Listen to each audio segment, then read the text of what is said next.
नमस्कार बच्चों, विषय सामाजिक विज्ञान कक्षा 8 का चैप्टर 6 मानव संसाधन। तो बच्चों आज हम पढ़ाई करेंगे मानव संसाधन के बारे में। क्या आप जानते हैं कि हम पूरे वर्ग के प्रत्येक विद्यार्थी के परिवार की जानकारी प्राप्त करते हैं, उसी तरह से पूरे देश की मानव आबादी संबंध ऐसी जानकारी निश्चित समय से प्राप्त हो जाती है, उसके बारे में आज हम जानेंगे। यानी कि बच्चों हम पूरे वर्ग के प्रत्येक विद्यार्थी के परिवार की जानकारी प्राप्त करते हैं, उसी तरह की पूरे देश की मानव आबादी संबंधित ऐसी जानकारी निश्चित समय से प्राप्त की जाती है, उसके बारे में आज हम जानेंगे। जनगणना क्या है और यह क्यों की जाती है।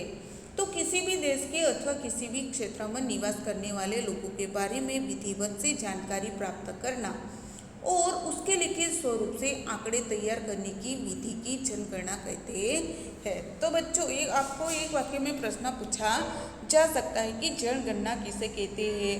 तो जनगणना किसी भी क्षेत्र में निवास करने वाले लोगों के बारे में विधिवत से जानकारी प्राप्त करना और उसके लिखित स्वरूप में आंकड़े तैयार करने की विधि को क्या कहते हैं बच्चों?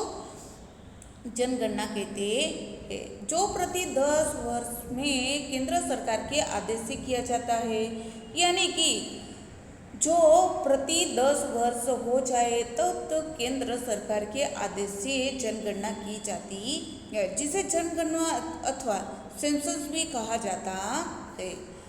तो बच्चों हम देखेंगे हमारे देश में भी पिछली जनगणना कब हुई थी, कौन से साल में हुई थी? 2011 में की गई थी।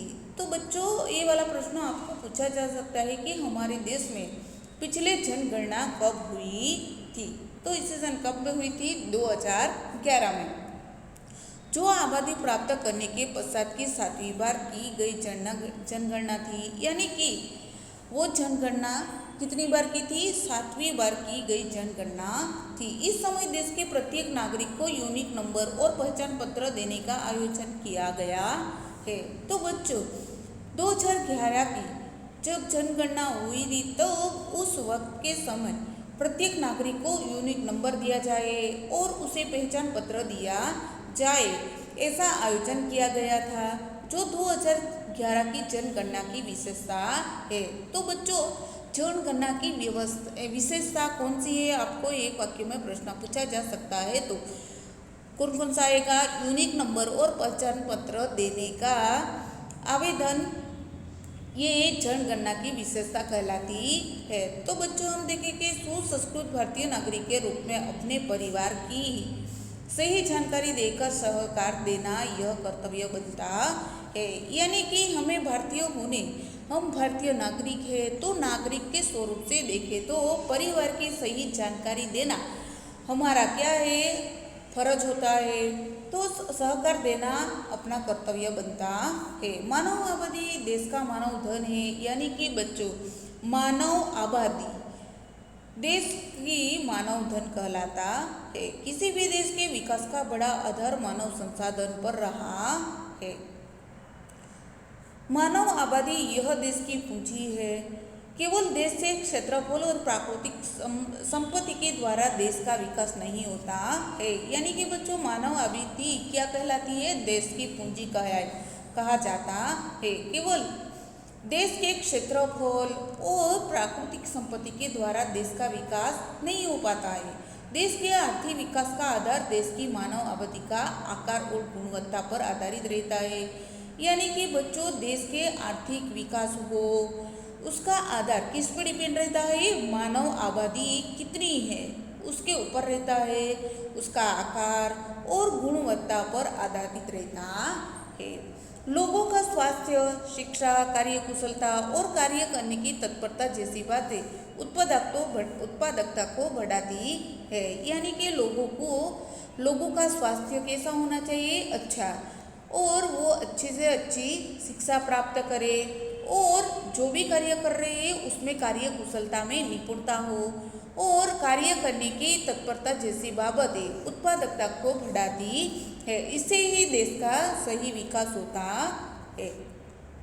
हमारे देश में आबादी का स्तर जानने और देश के आर्थिक विकास का आयोजन करके उद्देश्य से जनगणना करवाई जाती है। यानी कि हमारे देश में आबादी का स्तर जानना और देश के आर्थिक विकास का आयोजन करने के उद्देश्य से जनगणना की जाती है। देश की विकासलक्षी पंचवर्षीय योजना भोजन, पानी, निवास व्यवस्था, उद्योग, बिजली, रोजगार, शिक्षा और सुरक्षा के बारे में आयोजन करने के कारण भी जनगणना करनी जरूरत पड़ती है। यानी कि बच्चों हम देखें तो हमारे देश में आबादी का स्तर जानने और आर्थिक विकास का आयोजन करने के उद्देश्य से ही क्या किया जाता है, जनगणना की जाती है। देश की विकासलक्षी पंचवर्षीय योजना भोजन देना, पानी देना, निवास की व्यवस्था करना, जैसे कि उद्योग, बिजली, रोजगार, शिक्षा और मुख्य सुरक्षा के बारे में आयोजन करने का भी जनगणना कर जरूरी होती है। अब तो भारत में लुप्त होने वाले प्राणी, पक्षी तथा वृक्षों भी वन विभाग की तरफ से गिनती की जाती है तथा पालतू प्राणियों की भी गणना की जाती है, जिससे उसके बारे में कदम उठाया जा सके। तो बच्चों अब तो देखें तो धीरे धीरे क्या होता है, भारत में लुप्त होने वाले प्राणी यानी कि वो नष्ट हो रहे पक्षी तथा वृक्षों को भी वन विभाग की तरफ से क्या किया जाता है, गिनती किया जाता है तथा पालतू प्राणियों को भी गणना की जाती है, जिससे उसके बारे में कदम उठाया जा सके। तो बच्चों हम देखेंगे भारत की जनसंख्या के बारे में जानकारी। हमारे देश का कुल भूमि विस्तार कितना है, 32,87,263 वर्ग किमी है, जो संसार के कुल क्षेत्रफल का 2.42% है। क्षेत्रफल की दृष्टि से भारत संसार में कौन से स्थान पर है बच्चों, 7वें स्थान पर है। तो आपको ये वाला प्रश्न पूछा जा सकता है कि भारत की जनसंख्या के हिसाब से क्षेत्रफल कितना कौन से नंबर में होगा। तो उस दृष्टि से देखा जाए तो भारत संसार में 7वें स्थान पर है, परंतु संसार की कुल जनसंख्या कितनी है, 16% से अधिक जनसंख्या भारत में निवास करती है। जनसंख्या में चीन के बाद भारत दूसरे स्थान पर है।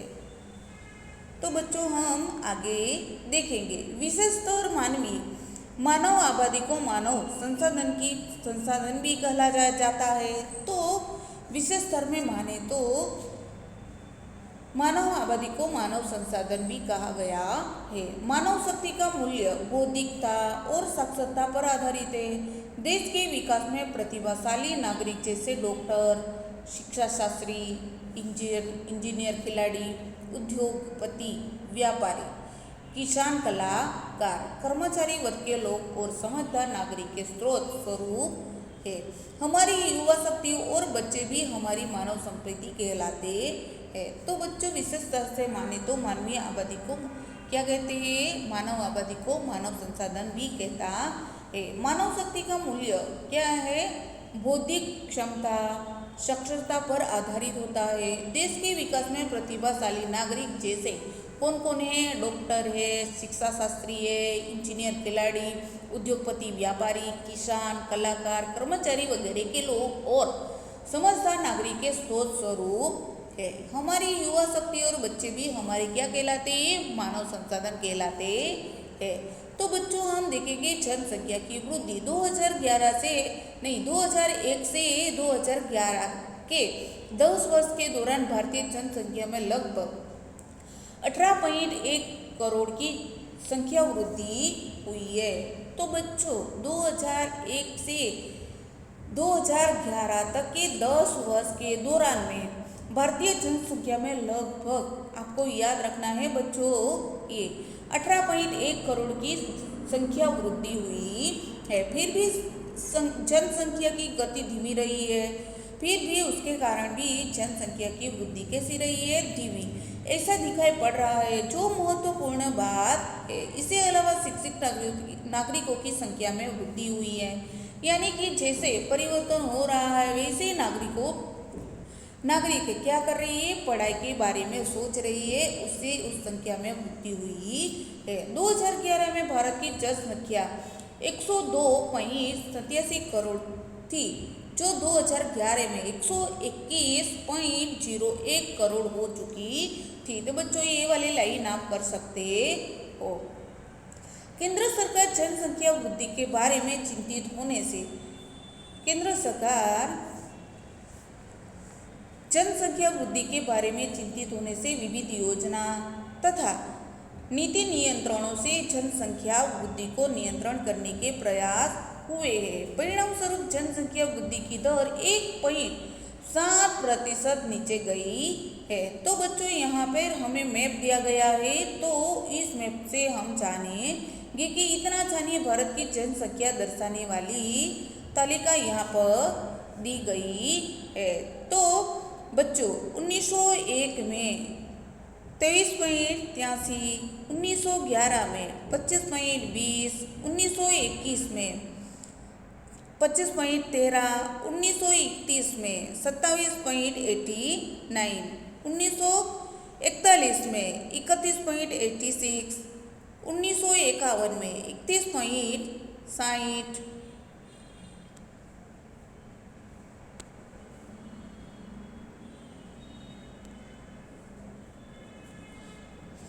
तो बच्चों यहाँ पर हम देखेंगे कि 1961 में 43.92, 1971 में 56.81, 1981 में 68.33, 1991 में 91 में 84.64, 2001 में 102.87, 2011 में 121 दिखा रहे हैं। तो बच्चों यहाँ पर हमने मैप देख लिया। तो जनसंख्या वृद्धि के कारण कैसी है। जन मृत्यु दर ही तरह जनसंख्या वृद्धि भी प्राकृतिक है, परंतु जनसंख्या वृद्धि के बारे में कितने ही तत्व जिम्मेदार है, जिसमें अन्य देशों में से आकर स्थिर होने वाले लोग, उद्योग धंधा, व्यापार या शिक्षा के लिए होने वाला स्थानांतर कारणभूत है।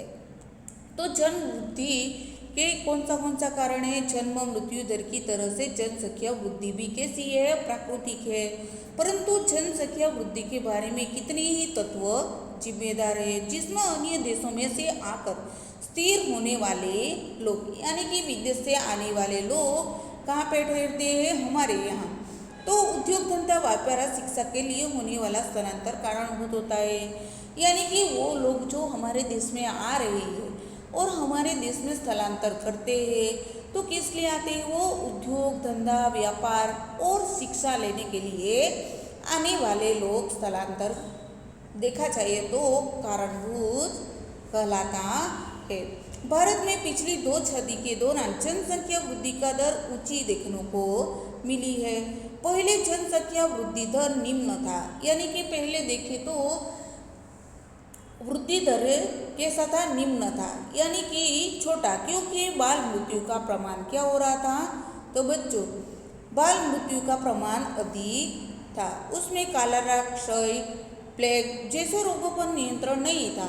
अकाल के समय भूखमरी से मृत्यु होती, डॉक्टरी इलाज और दवाई योग्य प्रमाण में नहीं थी, अच्छे मार्ग व परिवहन के तीव्र साधन नहीं थे, इसीलिए सभी वर्ग को, महिला को मृत्यु का प्रमाण अधिक था। इन कारणों से जनसंख्या वृद्धि दिखाई नहीं पड़ती थी। तो बच्चों हम देखेंगे कि बाल मृत्यु का प्रमाण अधिकतर बढ़ चुका था, जिसमें कौन कौन से रोग आए थे, कॉलेरा, क्षय, प्लेग जैसे रोग पर नियंत्रण नहीं था। अकाल के समय भूखमरी से मृत्यु होती थी, डॉक्टरी इलाज और दवाइयाँ योग्य प्रमाण में नहीं थे, अच्छे मार्ग व परिवहन के तीव्र साधन भी नहीं थे, इसीलिए सभी महिलाओं के मृत्यु का प्रमाण बढ़ चुका था। इन कारणों से जनसंख्या वृद्धि दिखलाई नहीं पड़ती थी। तो बच्चों हम देखेंगे आज परिवर्तन में काफ़ी बदलाव हो चुका है, क्योंकि आज धीरे धीरे क्या हो रहा है, परिवर्तन, इससे काफ़ी बदलाव आ चुका है। वर्तमान वर्तमान समय में, यानी कि बच्चों हाल ही में अधिकतर योग्य प्रमाण में पोषक आहार प्राप्त हो जाता है। यानी कि अभी देखें तो हम योग्य प्रमाण में हम खा सके ऐसा पोषक यानी कि प्रोटीन वाला आहार हमें तुरंत ही मिल जाता है। डॉक्टरी इलाज की सुविधा तुरंत मिल जाती है। छूत से फैलने वाले रोगों पर नियंत्रण हुआ है। यानी कि छूत से क्या हुआ है, रोगों का निदान तुरंत ही हो जाता है। अच्छे मार्ग दूतगामी परिवहन के साधनों तीव्र संदेशा व्यवहार की सुविधा से तात्कालिक उपचार प्राप्त हो जाता है। यानी कि हमें क्या जाना, कहाँ पर जाना है, हॉस्पिटल जाना है, तो इसके लिए अच्छे दूतगामी यानी कि परिवहन भी अच्छे से मिल रहे हैं और साधन भी मिल रहे हैं। तीव्र संदेशा व्यवहार की भी सुविधा है। तीव्र संदेशा व्यवहार यानी कि मोबाइल फोन आ गया है, उसकी सुविधा से हम तुरंत ही संदेशा व्यवहार आपले कर सकते हैं और तात्कालिक उपचार हो सकता है। प्राकृतिक आपत्ति आने के बाद पूर्व सूचना प्राप्त हो जाता है। यानी कि प्राकृतिक आपत्ति जो होने वाली होती है उसके पूर्व घटना के पहले ही क्या हो जाती है, हमें खबर मिल जाती है और उसके बाद ही व्यवस्था पुनर्वसन होने से मृत्यु दर में कमी देखने को मिली है। यानी कि वो घटना जब घटने वाली होती है उससे पहले ही हम क्या कर सकते हैं, उनकी व्यवस्था कर लेते हैं और पुनर्वसन होने से मृत्यु दर में कमी दिखाई देने लगी है। उपरोक्त तत्वों के अलावा मनुष्य की औसत उम्र में भी वृद्धि हुई है। यानी कि उपरोक्त तत्व तो जिम्मेदार है ही, उसके अलावा मनुष्य की औसत उम्र में भी क्या हुई है, वृद्धि हुई है। तो बच्चों हम देखेंगे कि 1920 में औसत उम्र कितनी होनी चाहिए, 40 से 41 वर्ष के आसपास भी आज वजह 63 से 64 वर्ष के आसपास को हो गई है।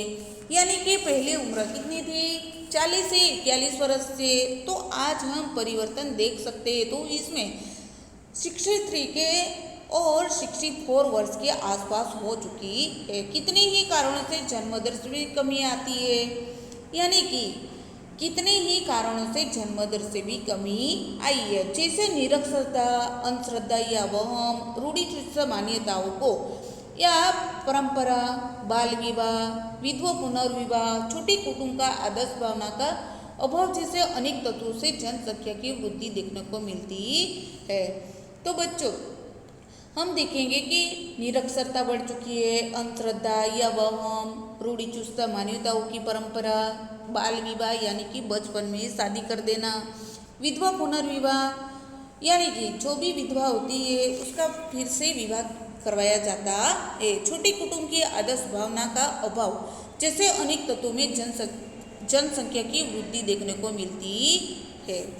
जनसंख्या वृद्धि होने से कितनी भी व्यवस्था संबंधित संख्याएं उत्पन्न होती है, जैसे भोजन, पानी, निवास, पर्यावरण का प्रदूषण, सुरक्षा, रोजगारी, यातायात नियमन आदि, जिन्हें सुलझाने के लिए अनेक योजनाएं सतर्कता से कदम तथा कानूनी व्यवस्था भी करनी पड़ती है। तो बच्चों जनसंख्या वृद्धि होने से कितनी ही व्यवस्था और संबंधित समस्याएं साथ साथ में उत्पन्न होती है, जैसे कि भोजन कहाँ से मिलेगा, पानी कहाँ से मिलेगा, निवास स्थान, रहने का स्थान कहाँ से होगा, पर्यावरण का प्रदूषण हो सकता है, उसके लिए सुरक्षा, जीने के लिए रोजगारी यानी कि इनकम चाहिए, और यातायात यानी कि ये जो साधने हैं उसका नियमन आदि, जिन्हें सुलझाने के लिए अनेक योजनाएं सतर्कता के कदम तथा कानूनी व्यवस्था भी करनी पड़ती है। तो बच्चों यहाँ पर देखेंगे इतना जानिए में बाल विवाह प्रतिबंध कानून के अनुसार पुरुष की उम्र कितनी होनी चाहिए, बाल विवाह प्रतिबंध कानून के अनुसार देखें तो पुरुष की उम्र 21 वर्ष होनी चाहिए और स्त्री की उम्र कितनी होनी चाहिए, 18 वर्ष के बाद विवाह हो सकता है। इससे पहले विवाह करना क्या होता है, अपराध यानी कि क्या कहलाता है, गुनाह कहलाता है। तो बच्चों यहाँ पे देखेंगे कि 1901 से 2011 के समय भारतीय जनसंख्या जानकर अर्थघटन करना है। तो बच्चों वर्ष यहाँ पे 1901 से 1911 तक की यहाँ पे कोष्टक में दिया गया है। तो कुल जनसंख्या कितनी है, वृद्धि और कमी कितनी है, और जनगणना में प्रतिशत परिवर्तन कब हुआ और वार्षिक वृद्धि दर कितना है। तो बच्चों यहाँ पे आप देख सकते हैं 1901 में से उसका कुल जनसंख्या, वृद्धि कमी, जनगणना में प्रतिशत परिवर्तन और वार्षिक वृद्धि दर यहाँ पे 1901 से 2011 तक के यहाँ पे दी गया है। तो वार्षिक वृद्धि दर कितना है ये आप देख सकते हो। तो बच्चों हम आगे देखेंगे कि किस दशक में जनसंख्या में वृद्धि, जनसंख्या कमी हुई है, उनको लिखिए। तो बच्चों किन दशक में जनसंख्या में वृद्धि हुई है, जनसंख्या में कमी हुई है, उनको हमें क्या करना है, ये वाला जो ऊपर वाला कोष्ठक है उसमें देखकर हमें लिखना है। किस दशक में सबसे अधिक जनसंख्या की वृद्धि हुई है, क्या कारण हो सकता है, यानी कि बच्चों किस दशक में सबसे अधिक जनसंख्या में वृद्धि यानी कि बढ़ती हुई है और उसका क्या कारण हो सकता है। किस दशक में जनसंख्या में कमी हुई है, उसका क्या कारण हो सकता है, यानी कि किस दशक में जनसंख्या में कमी हुई है यानी कि कम हो चुका है, उसका क्या कारण हो सकता है। अंतिम दशक में वृद्धि दर कम होने के कारण कौन कौन से कारण हो सकते हैं। तो बच्चों हम आगे देखेंगे कि जनसंख्या का घनत्व, किसी भी निश्चित क्षेत्र में निवास करने वाली जनसंख्या का प्रमाण जनसंख्या घनत्व है, जिसमें प्रति किमी में औसत जितने लोग निवास करते हो उसे वहाँ की जनसंख्या घनत्व कहा जाता है। जनसंख्या घनत्व भौगोलिक, सामाजिक और आर्थिक स्थिति के साथ जुड़ा हुआ होता है। तो बच्चों यहाँ पे हम देखेंगे कि जनसंख्या का घनत्व निश्चित क्षेत्रों में निवास करने वाली जनसंख्या का प्रमाण जनसंख्या घनत्व कहा जाता है, जिसमें प्रति किमी में औसतन जितने लोग निवास करते हो उसे वहाँ की जनसंख्या घनत्व कहा जा सकता है। जनसंख्या घनत्व कैसी है, भौगोलिक, सामाजिक और आर्थिक स्थिति के साथ जुड़ा यानी कि मिला हुआ होता है। तो बच्चों यहाँ पे दिया गया है, इतना जानिए में प्रांत और दर, समग्र विश्व, विकसित देश, विकासशील देश और भारत। कुल जनसंख्या मिलियन 2008 में है 6,749 और 7, और यहाँ पे दिया गया है 1,226.3, 55,200, 5,523.4, 1,186.2। तो बच्चों ये कुल जनसंख्या मिलियन में दी गई है। औसत वृद्धि प्रतिशत 2005 और 10 में 1.2, 0.3, 1.4, 1.5। कुल उत्पादकता दर कितना है 2007 में 2.54, 1.16, 2.73, 2.78। तो बच्चों आपको ये सब याद रखना है। बाल मृत्यु दर 1000 से कितना है 49, 7, 54, 54। औसत उम्र वर्षों में पुरुष और स्त्री की, पुरुष की कितनी है 65.1, 73.0, 63.8, 63.3। और देखें तो स्त्रियों का कितना है 19.6, 18.2, 67.4, 16.6। तो बच्चों हमने देखा जनसंख्या वृद्धि की दृष्टि अग्रम देश कौन कौन से है। तो बच्चों यहाँ पे इसी सन 2008 में और इसी सन 2050 की संभावित देश यहाँ पे दिए गए हैं। तो चीन में देख सकते हो 1324.7, इस तरह भारत में 1149.3, यूएस में 304.5, इंडोनेशिया में 239.9, ब्राज़ील में 195.1, पाकिस्तान में 172.8, नाइजीरिया में 148.1, ऐसे ही बांग्लादेश में 147.3, रूस में 141.9, जापान में 127.7। तो इसी तरह इसी सन 2050 के संभावित आंकड़े यहाँ पर दिए गए हैं। तो बच्चों यहाँ पे आप देख सकते हैं भारत जनसंख्या में मिलियन में लिखी है तो 1755.2, चीन में 1437.0, यूएस में 438.2, इंडोनेशिया में 343.1, पाकिस्तान में 295.2, नाइजीरिया में 282.2, ब्राज़ील में 259.8, बांग्लादेश में 215.1, कोंगो ड्रेम गणराज्य 189.3 और फिलीपींस में 150.1। तो ऐसे बच्चों 1 मिलियन बराबर क्या होगा? 10 लाख हो सकता है।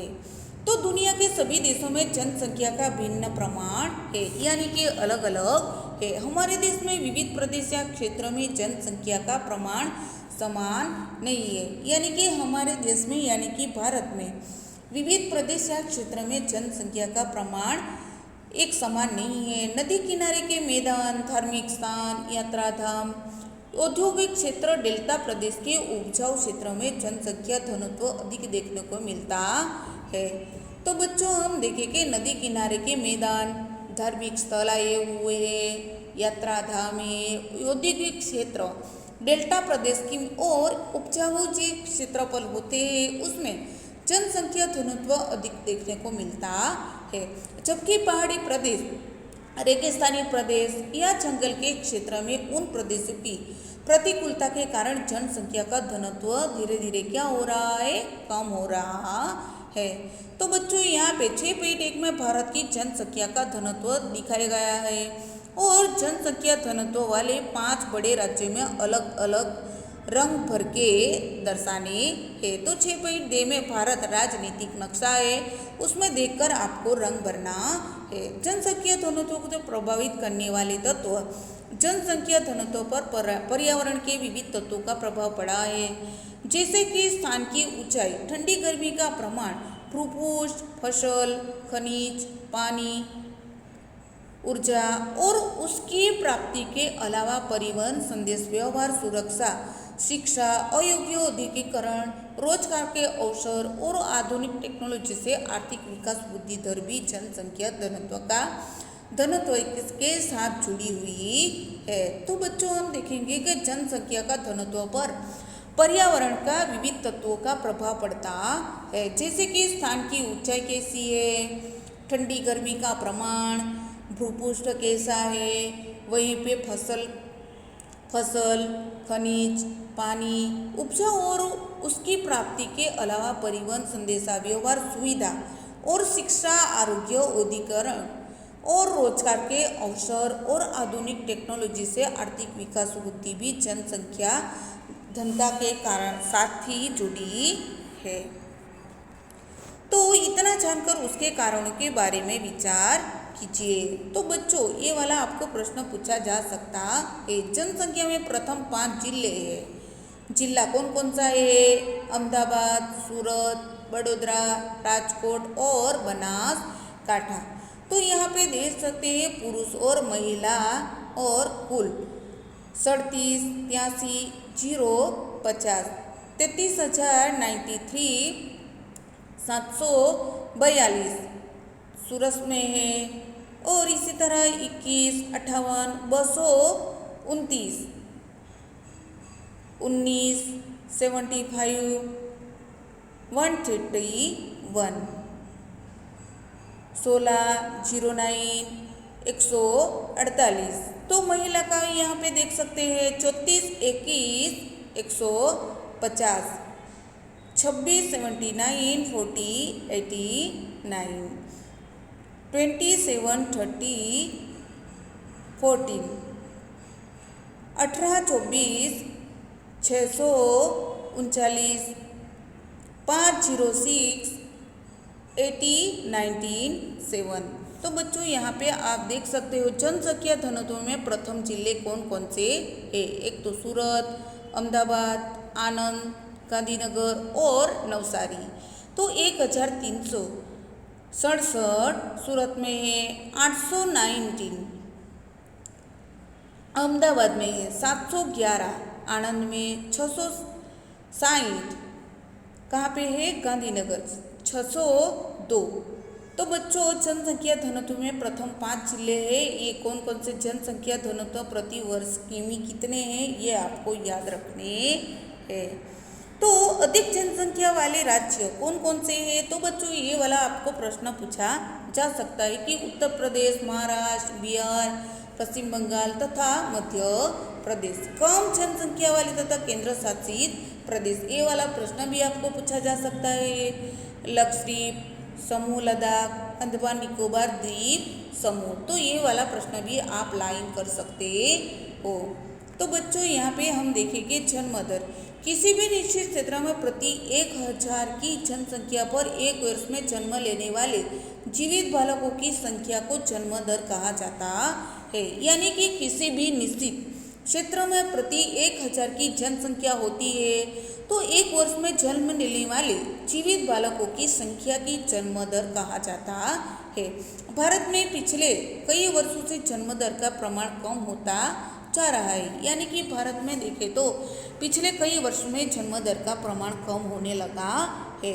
लोग कुटुंब नियोजन अपनाने लगे हैं। लोग क्या कर रहे हैं, कुटुंब नियोजन का अपना रहे हैं। फिर भी ग्रामीण क्षेत्रों में शिक्षा का अभाव है। फिर भी देखें तो ग्रामीण क्षेत्र जो आए हुए हैं उसमें शिक्षा का अभाव है। आरोग्य विषयक सेवा का अभाव है। यानी कि आरोग्य के बारे में वो ज़्यादातर डिटेल जानते नहीं है, सेवा का अभाव है। और गरीबी, बेकारी, परिवार नियमन की समझ का अभाव देखने को मिलता है। यानी कि हम ग्रामीण कक्षा में देखें तो उसका सेवा का अभाव होता है। गरीब, बेकारी, परिवार नियमन की समझ का अभाव देखने को लोगों में मिलता है। इसीलिए जन्म दर का प्रमाण ऊंचा रहा है।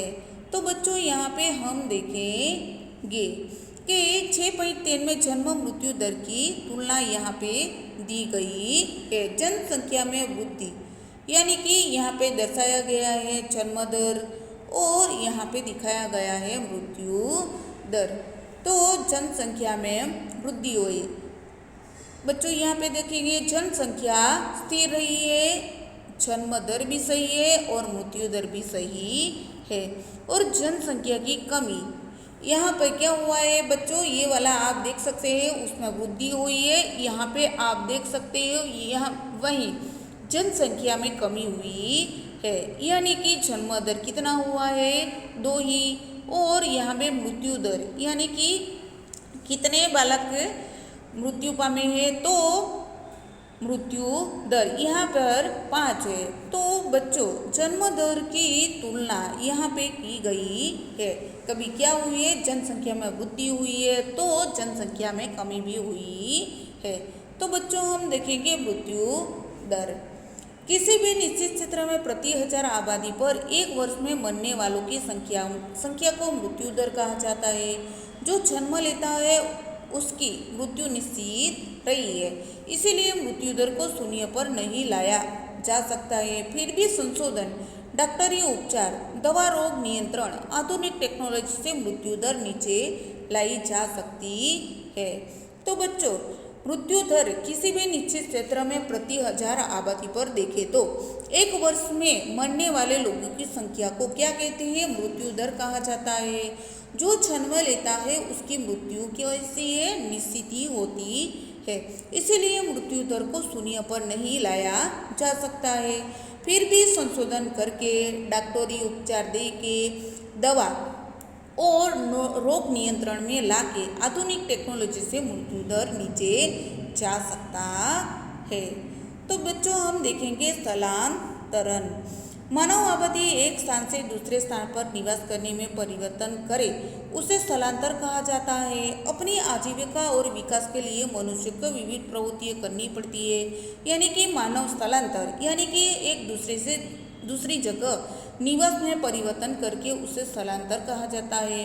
अपनी आजीविका और विकास के लिए मनुष्य को विविध प्रवृत्तियां करनी पड़ती है, जिसमें सामाजिक और सांस्कृतिक आवश्यकता जन्म लेती है। जिससे देखें तो सामाजिक और सांस्कृतिक आवश्यकता के जन्म ले लेती है, अर्थात मनुष्य अपने अनुकूलन स्थान को पसंद करके निवास करता है। यानी कि इसका अर्थ क्या होता है, मनुष्य यानी कि मानवी अपने अनुकूल यानी कि उसे जो पसंद आए उस स्थल से ही निवास करता है और समय समय पर परिवर्तन भी करता रहता है, जैसे कि शिक्षा लेना, व्यापार करना, उद्योग शुरू करना, रोजगार व्यवस्था जैसे कारणों से ग्रामीण आबादी शहर की तरफ आकर्षित होती है, यानी कि रोजी रोटी कमाने के लिए वे कहाँ जाते हैं, शहर की तरफ आकर्षित हो जाते हैं। वर्तमान समय में गुजरात में 62% ग्रामीण क्षेत्र में और 38% शहरी क्षेत्र में निवास करते हैं। तो बच्चों ये वाला प्रश्न पूछा जा सकता है। वर्तमान समय में गुजरात में 62% ग्रामीण विस्तार में लोग रहते हैं और 38% शहर में निवास करते हैं। तो बच्चों आपको ये वाला प्रश्न पूछा जाएगा तो आप लिख सकते हो। बस्ती का स्तर, तो बच्चों हम देखेंगे बस्ती का स्तर कुल जनसंख्या के विविध समूहों में किए गए वर्गीकरण को बस्ती स्तर कहा जाता है, जिसमें स्त्री पुरुष का वर्ग, उम्र का वर्ग, साक्षरता के प्रमाण का वर्ग, ग्रामीण शहरी आबादी का वर्ग, धार्मिक तथा भाषाकीय वर्ग, व्यावसायिक वर्ग का समावेश होता है। अनेक वर्ग के अनुसार जानकारी प्राप्त करने के लिए बस्ती का ढांचा जानना आवश्यक है। तो बच्चों कुल जनसंख्या में विविध समूह पर किए तो वर्गीकरण को क्या कहते हैं, बस्ती स्तर कहा जाता है, जिसमें स्त्री और पुरुष का वर्ग कैसा होता है, अलग अलग, उम्र का वर्ग अलग होता है, साक्षरता के प्रमाण का वर्ग अलग होता है, ग्रामीण शहरी आबादी का वर्ग अलग होता है, धार्मिक तथा भाषाकीय और व्यावसायिक वर्ग का समावेश होता है। अनेक वर्ग के अनुसार जानकारी प्राप्त करने के लिए बस्ती का ढांचा जानना हमें आवश्यक है। तो बच्चों हम देखेंगे आयु वर्ग। देश की कुल आबादी में बालक, प्रौढ़ तथा वृद्ध नागरिकों का समावेश होता है, जिसे आयु वर्ग में बांटा गया है। तो बच्चों हम यहाँ पे देखेंगे बालकों का वर्ग, प्रौढ़ों का वर्ग, वृद्ध लोगों का वर्ग। तो बालकों का वर्ग में क्या आएगा, 0 से 14 वर्ष तक बालकों का वर्ग आएगा और प्रौढ़ का वर्ग कब तक आएगा, 15 से 59 वर्ष तक होगा और वृद्ध लोगों का वर्ग कब होगा, 1959 से अधिक उम्र वाले लोग होते हैं। तो बच्चों इन 3 आयु वर्ग में मुख्य अंतर बालक और वृद्ध नागरिकों की आबादी में है, यानी कि इन तीनों में देखें तो आयु वर्ग में मुख्य अंतर कहाँ है, बालकों यानी कि बच्चों में है और वृद्ध नागरिकों यानी कि यहाँ पे देख सकते हो आप 59 से अधिक उम्र वाले नागरिकों की आबादी में देखे जाते हैं। कुल आबादी का 3 से 4% बालक होते हैं, जबकि वृद्ध नागरिक 7% जितने हैं, बाकी प्रौढ़ है। तो बच्चों हम आगे देखेंगे कि उसमें स्त्री पुरुष का प्रमाण,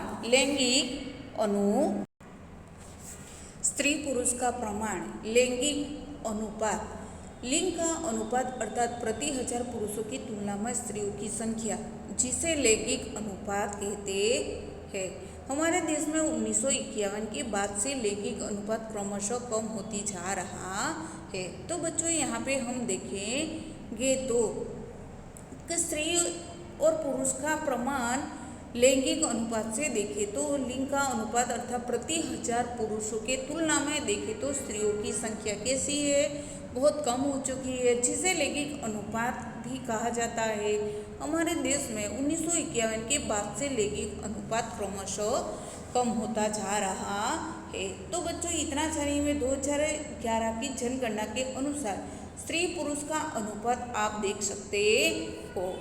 तो उसमें यहाँ पे दिया गया है। क्रम के हिसाब से 1 से 7 तक दिया गया है। तो भारत में 1000 पुरुषों पर स्त्रियों की संख्या कितनी है? 940। और गुजरात में कितनी है? 918। उत्तर प्रदेश में कितनी है? 908। बिहार में कितनी है? 916। केरल में कितनी है? 1084 यानी कि 84। पूर्व बंगाल में कौन सी है? 947। हरियाणा में 877। असम में कितनी है? 955। तो बच्चों यहाँ पे आप देख सकते हैं कि देश और राज्यों में 1000 पुरुष के बराबर स्त्रियों की संख्या कितनी है, इसका हमने चार्ट देख लिया। तो सावधान रहिए और अलर्ट भी हमें रहना है। अमरेली में 987 के सामने 964 की चौंका देने वाली संख्या देखने की मिलती है।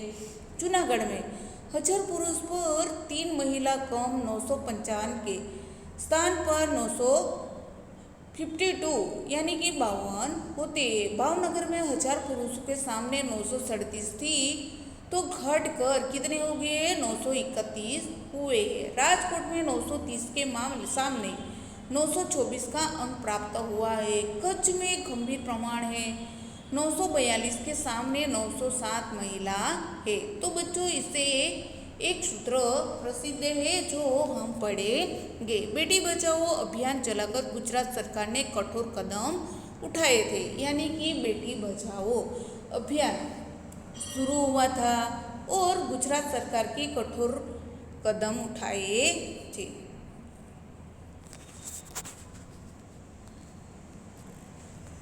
बच्चों हम देखेंगे साक्षरता के बारे में।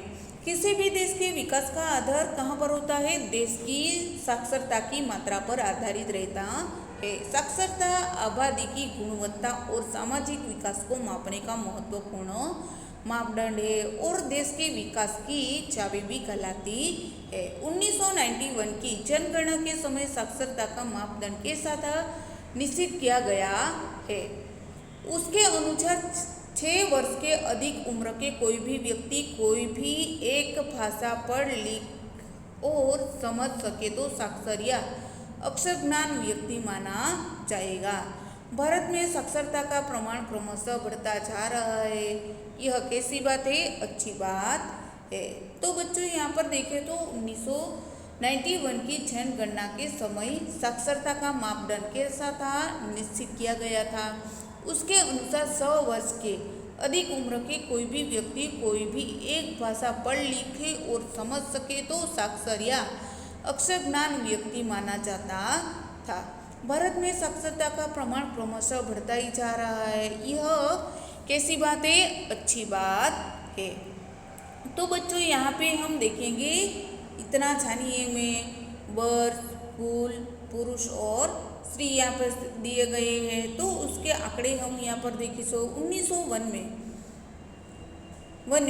पूर्ण संख्या कितनी थी? 5.35। पुरुष की कितनी थी? 9.83। स्त्री की कितनी थी? 0.16 थी। 1911 में 5.92। पुरुष की कितनी थी? 10.56 और स्त्रियों की कितनी थी? 1.05। ऐसे ही 1921 में 7.16। पुरुष की 12.21। स्त्री की कितनी थी? 1.81। 1931 में 9.5 कुल थी और पुरुष की 15.59। स्त्री की 2.93। 1941 में देखें तो कुल कितनी थी? 16.1। 24.9 पुरुष की थी, 7.3 स्त्रियों की थी यानी कि महिलाओं की थी। 1951 में 16.67 पुरुष की, 24.95 और स्त्री की 7.93। तो बच्चों आपको ये सब याद रखना, एग्जाम में पूछा जा सकता है। 1961 में 24.02 पुरुष की, 34.44 स्त्री की कितनी है? 12.95।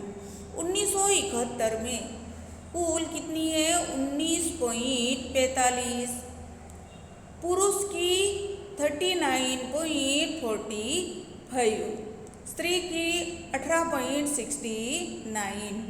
1951 में कुल कितनी थी? 36.23। पुरुष की 46.89। स्त्री की कितनी थी? 24.82। तो बच्चों यहाँ पर हम इतना जानिए में देखेंगे कि 19 और 91 में 40.84, पुरुषों की 52.74 और स्त्री की 32.17। 2001 में 64.83, पुरुषों की 75.26 और स्त्री की 53.67। 2011 में 74.04, 82.14, 65.46। तो बच्चों यहाँ पर हम देखेंगे देश, राज्य, कुल साक्षरता, पुरुष साक्षरता दर और स्त्री साक्षरता दर हमें समझना है। तो भारत में 74.04 साक्षरता दर, 82.14 साक्षरता दर स्त्रियों का, 65.46। तो यहाँ पर केरल में देखेंगे 93.91, पुरुषों का 96.02 और स्त्रियों का यानी कि महिलाओं का 91.98।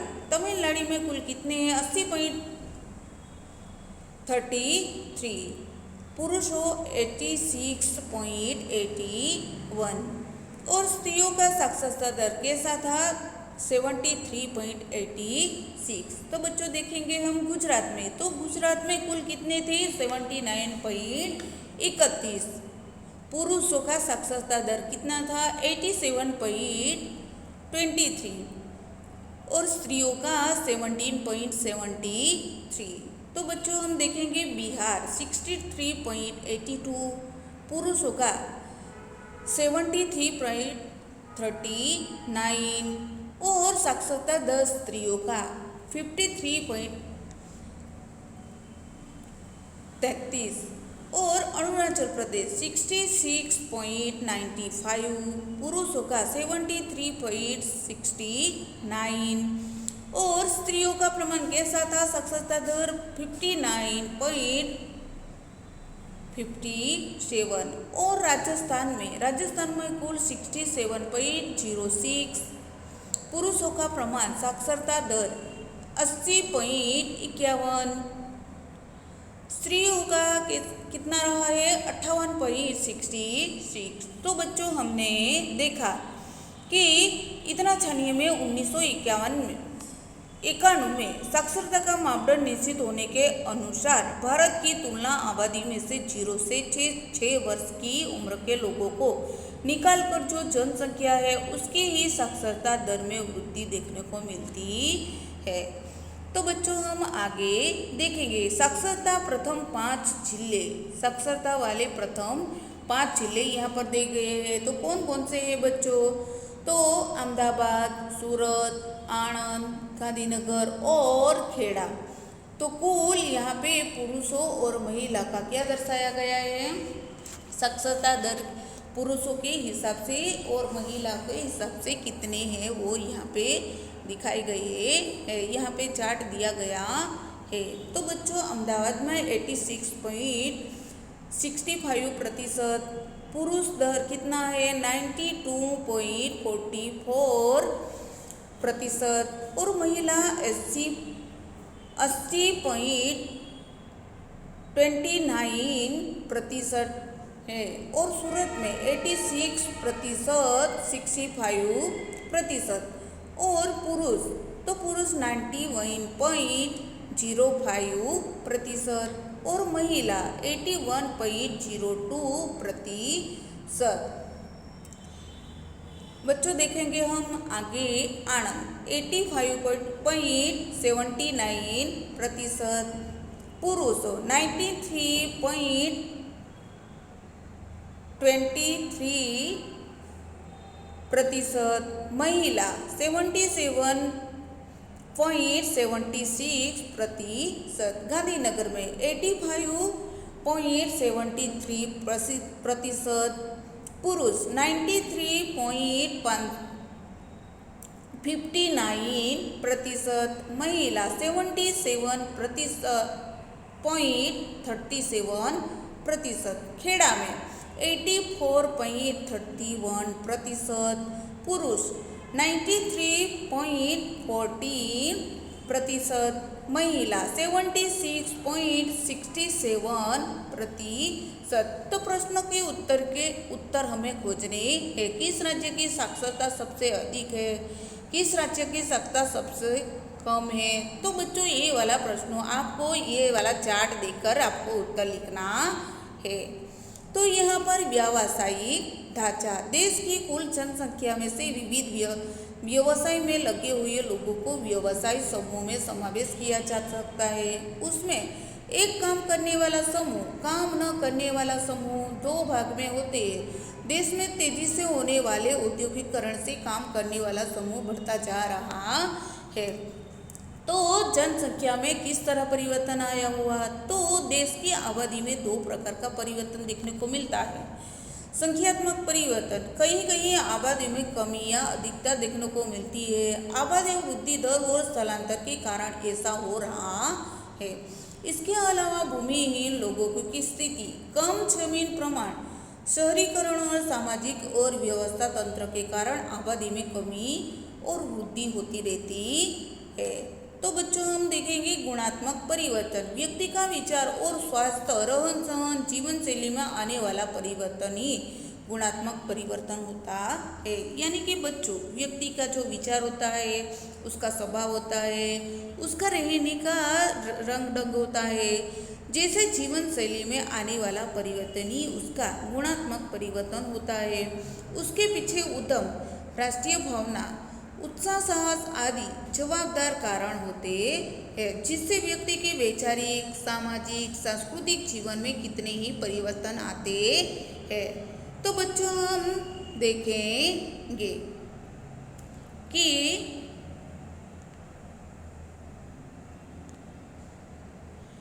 तो गुणात्मक परिवर्तन में हम देखेंगे कि व्यक्ति का विचार का और स्वभाव, सहन, जीवन शैली आने वाला परिवर्तन ही गुणात्मक परिवर्तन होता है। उसके पीछे उद्यम, राष्ट्रीय भावना, उत्साह, साहस आदि जवाबदार कारण होते हैं, जिससे व्यक्ति के वैचारिक, सामाजिक, सांस्कृतिक जीवन में कितने ही परिवर्तन आते रहते हैं।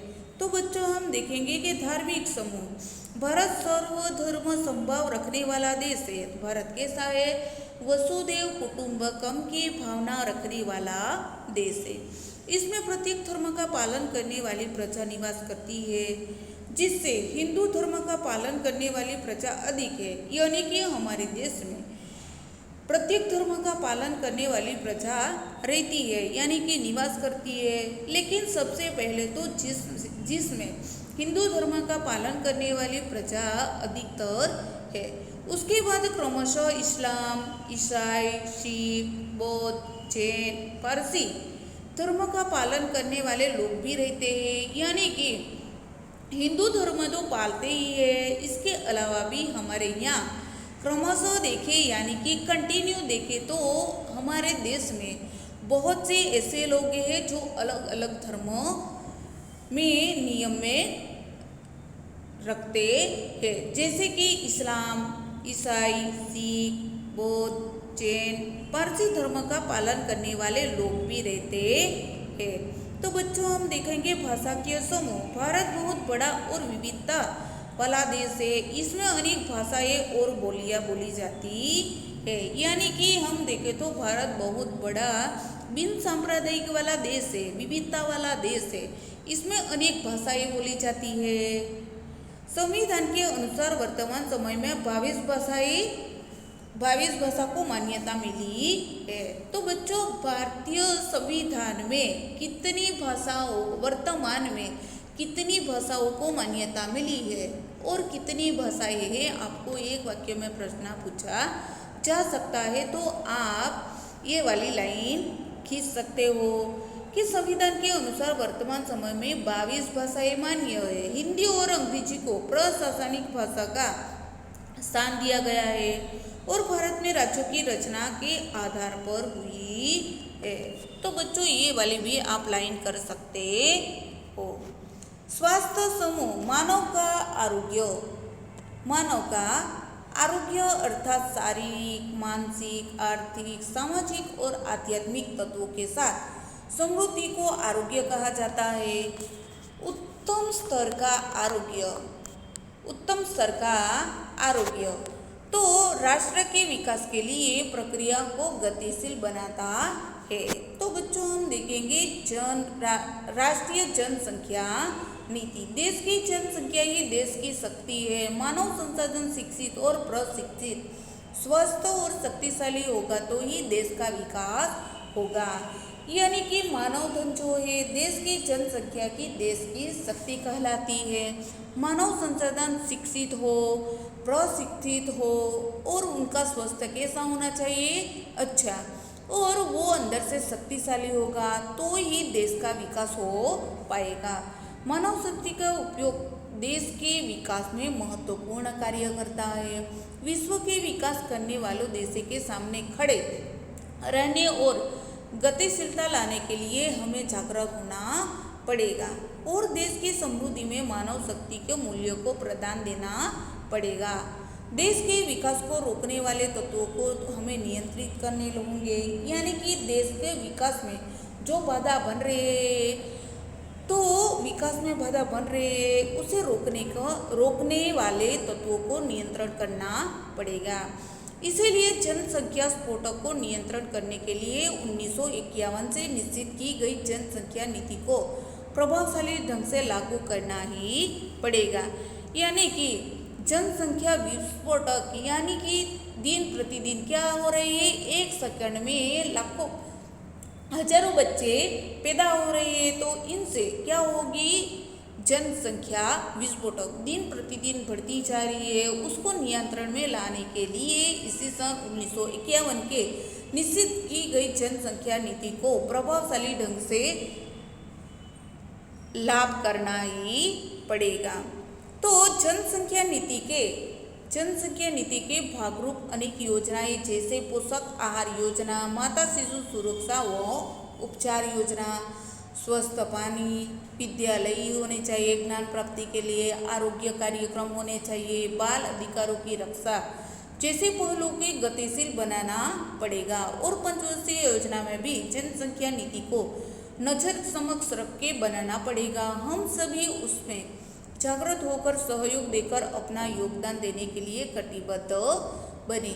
यानी कि बच्चों हम जो जनसंख्या नीति के भाग रूप में अनेक योजनाएं हमारे यहाँ दाखिल की गई है तो उसमें पोषक आहार यानी कि आहार हम खा रही है वो कैसा होना चाहिए, पौष्टिक समतोल आहार होना चाहिए। और माता और शिशु सुरक्षा व उपचार योजना यानी कि माता को और उसका जो शिशु होता है इन दोनों को सुरक्षा महसूस हो, उसके उपचार की योजना भी दाखिल की जाए। पानी कैसा होना चाहिए, स्वच्छ होना चाहिए। ज्ञान प्राप्ति के लिए क्या होना चाहिए, विद्यालय। और आरोग्य कार्यक्रम यानी कि हमारी तंदुरुस्ती अच्छी रहे इसीलिए आरोग्य कार्यक्रम